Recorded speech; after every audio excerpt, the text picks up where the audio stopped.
Okay, hi guys. So I'm Firman Ahmadani and I'm now studying in University of Manchester's in master programs within renewable energy and clean technology programs. And what I want to talk about today is basically related to cost of uh, renewable energy, which we will try to compare it with also with fossil fuels. First of all, I don't have any hate to fossil fuels. I'm only talking related to data and only talking related to a scientific basis. Okay, so please put aside a thinking that since I'm studying renewable energy, I really don't like fossil fuel. Don't saying like that because history fossil fuel has been there for decades, right? And it has been helping a lot for our for humanity revolution, for humanity development. But what I want to say, what I want to share today is basically related to renewable energy that can probably become a game changer. So here's, as you can see from your screen on your screen, there is a huge reduction of renewable energy costs between 2010 to 2019. The huge amount reduction came from solar photovoltaic, which is 82%, and concentrating solar powers, which is 47%, onshore 39%, and offshore wind 29%.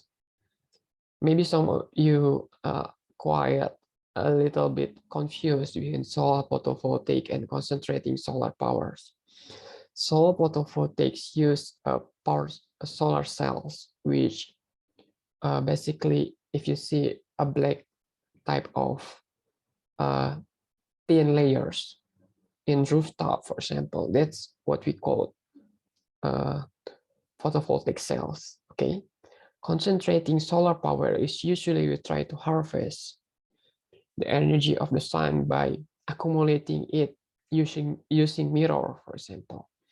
And those mirror will try to concentrate the solar energy into one place and transfer it into another things, for example, waters or salt, molten salt, for example.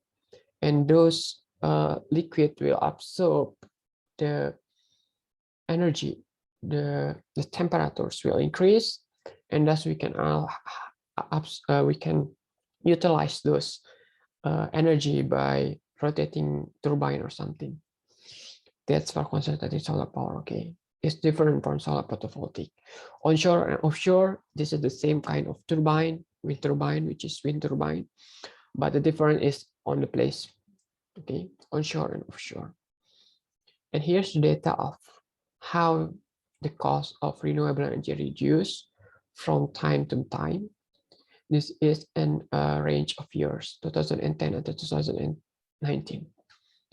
And yeah, as you can see, there's a huge reduction in photovoltaic and also in CSP, but not so much in onshore or offshore, right? Okay.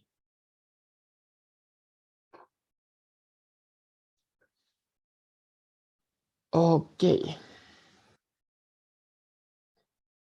This is the important data. This is the data of, if you see from the bottom line here, this is the years, which is 2010, 2019, 2021, and then back again 2010, 2019, 2021. And the yellow one is for PV, orange for CSP, gray for onshore, and the last one is offshore. And the global average is the red band gap. Okay, you need to understand that. And then the next thing is what you need to understand is basically that the band gap here. I don't know if you can see it or not, but there's a band gap here from here to here. This is a fossil fuel cost range. Okay.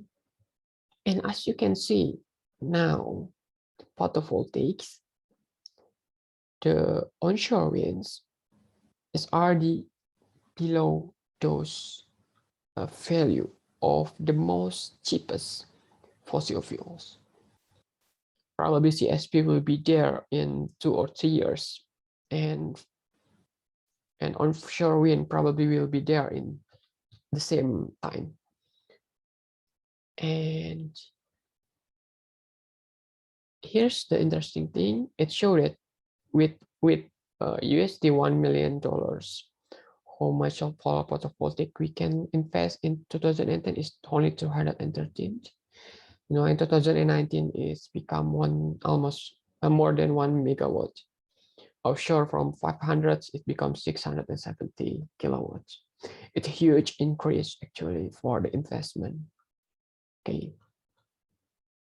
Here's the data. So the data shows that renewable energy is cheapest, and scientific basis shows that renewable energy also more cleaner for environment, especially for the carbon generated from this type of energy compared to fossil fuels. From economically, from environmentally, it's already favor the renewable energy. Okay, let's put aside these two things, economically and environmentally sides. Let's talk about the other things, which is about maybe a little bit far from my backgrounds, like politics, for example, a country power. You know that oil, coal, and the other type of fossil fuel is very dependable and very limited on certain places. And this limitation of certain places, of course, give a huge benefit to some country, but maybe it give a burden to a lot of countries. For example, oil. Probably Saudi Arabia and USA have huge amount of this kind of energy, has a really big impact and really big power to control the price, but the other country is only follow it. And it's really bad economically for a country to be controlled by the others. My point is, for renewable energy, especially solars and wind, almost all of the country should be if they are trying to find it, a location where,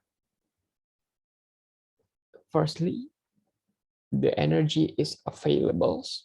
Secondly, the energy can be harnessed in the cheapest way.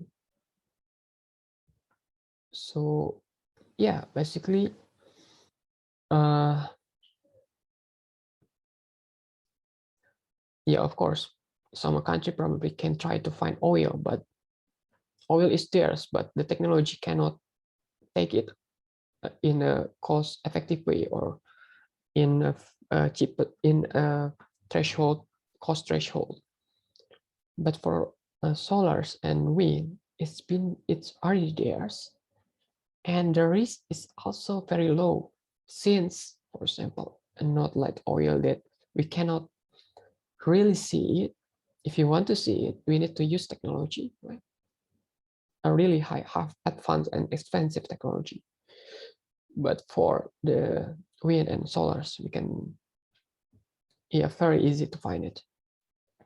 That's the reason, actually.